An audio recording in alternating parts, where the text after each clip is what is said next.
If you've updated to iOS 26 and your screen time has been acting up, you're definitely not alone. Apple still hasn't addressed it.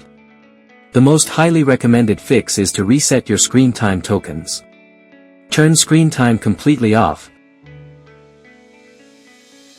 then turn it back on. Make sure you choose to keep your existing data. After that, disable share across devices, and finally re-add your limits from scratch. This forces iOS to rewrite the underlying screen time data. While you're in settings, it's also worth double-checking your time zone. Screen time is extremely clock-dependent, so if your time zone is set incorrectly, screen time can get confused about when restrictions should lift. Make sure Set Automatically is turned on with the correct time zone. Another thing the community has figured out is a way to avoid triggering the worst version of the bug in the first place.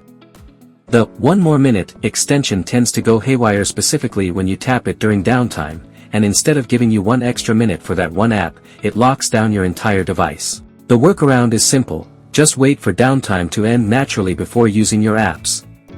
If the issue persists, try deleting all your app limit rules entirely, restarting your device, and then setting them up again from zero. It's a bit tedious, but rebuilding the rules forces the system to rewrite its parameters and can clear out whatever's causing the glitch.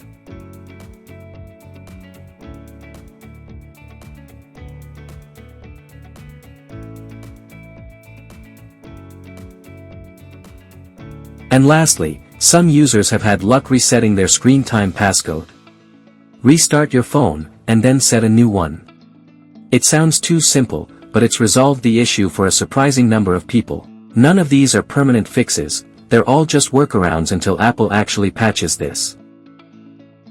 If you forgot your screen time passcode, you can use MagPhone iPhone Unlocker to remove screen time passcode without data loss, which takes few seconds.